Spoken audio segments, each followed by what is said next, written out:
Украина-Россия кризиси Кыргызстандын экономикасына дагы сок урушу мүмкүн. Соода өнөр-жай палатасынын Украинада өкүлү ишкер Азамат Исмаиловдун Медиахабка билдиргенине ылайык, учурда ал өлкөдөгү 20га жакын кыргыз ишкерлеринин жумушу толугу менен токтоп турат. Алар көбүн эсе автоунаа, авиабилет, курулуш материалдары же башка өлкөдөн түрдүү товарларды сатуу менен алектенишчү. Бир гана IT тармагы азырынча иштеп жатат. Палатанын өкүлү акыркы 2 жылда эки өлкө ортосундагы соода алака $70 миллион жакындаганын билдирди. Бирок бул 2014 жылга чейинки статистикадан бир топ эле төмөн. 2014 жылга чейин Кыргызстан менен Украинанын соода алакасы $103 миллион түзгөн. Анын 97 миллиону биз жака болсо, 5 миллиондой Кыргызстандан бияка келген товарлар болду. Ана 2014 жылы окуядан кийин бул 70%га түшүп кеткен. Экономика министрлигинин берген маалыматына ылайык 2021 жылы Украина Кыргызстандын тышкы соода структурасынын 0,18%ын ээлеген.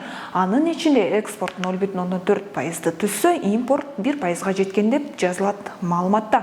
Украинадан Кыргызстанга кондитер, сүт, эт, какао, ун азыктары, консерваланган жер-жемиштер, суусундук, курулуш материалдары, эмерек, дары-дармек, кагаз жана картондон жасалган буюмдар, пластмасса, кара металл, керамика, өнөр-жай үчүн механикалык жабдыктар жана башка товарлар келет. Ал эми Кыргызстан пияз, фасоль, кургатылган мөмө жемиштер, тери, жыгачтан жасалган буюмдар, айнек, учуучу аппараттар жана алардын жабдыктарын, ошондой эле жана башка товарларды экспорттойт. Ишкерлер Украинадагы окуяга салыштырмалуу Русияга киргизилген санкциялар Кыргызстандын экономикасына оор залакасын тийгизиши мүмкүн деп билдиришет. Анткени Украин-Кыргыз катнашы анчалык күчтөндүрүлгөн эмес.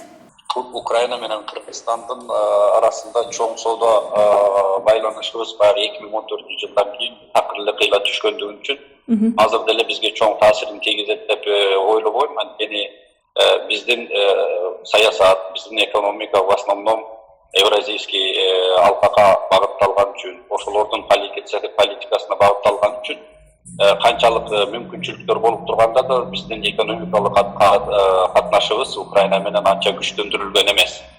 Эми ошон үчүн азыркы тапта бир чоң залакасы тиет деп мен ойлобойм. Наоборот, ушу Украинадагы согуштун Россия менен болгон мамилесиндеги Россияга коюлган санкциялар биздин экономикага абдан чоң терс таасирин тийгизет деп мен көрүп турам азыркы убакта. Украинадагы кыргыз ишкерлери окуя мынчалыкка чейин жетет деп күтүшкөн эмес. Алар акыр аягына чейин маселе оң жагына чечилерине үмүттөнүшүп, бизнеске карата антикризистик план иштеп чыгышкан эмес.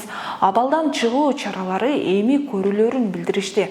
Ал эми Орусия Кыргызстандын эң башкы соода өнөктөшү болуп эсептелинет. Товар жүгүртүүнүн көлөмү боюнча биринчи орунда.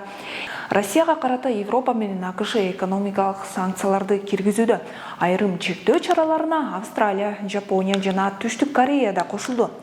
Россияга тыгыз байланган кыргыз экономикасы алдыда кандай кыйынчылыктарга учурашы мүмкүн? Экономика министрлиги буга карата кандай чараларды көрүүдө? Азырынча бул суроолорго так жооп бериле элек. Акыркы кырдаалдан улам рублдун наркы доллар жана еврого карата буга чейинки болуп көрбөгөндөй деңгээлге чейин төмөндөдү. Анын кесепети кыргыз сомуна да тийип, доллардын курсу кескин жогорулады. Узактан бери 1 доллар 85 сомго чейин сатылып келсе, 25 февралдан бери бир нече ирет 95 сомго чейин көтөрүлдү. Буга ылайык Улуттук банк чукул кайрылуу жасап, $169 миллион 3 ирет интервенция өткөргөнүн билдирди. Экономисттер айдын аягына чейин курс ордуна келип калышы дагы мүмкүн деп божомолдошууда. Экономисттердин айтымында рубль түшкөнү менен Россиядан келчү товарлардын баасы арзандабайт. Бул тышкы экономикалык катнаштын доллар менен жүргүзүлгөндүгүнө байланыштуу. Мурунда билесиңерби, эмне үчүн биржада газ арзандаса деле бизде арзандабайт деген сөздөр болбоду эле. Ошол сыяктуу эле азыр деле мисалы рубльдин куну түшсө деле, это не значит, что бизге арзанраак товар келет.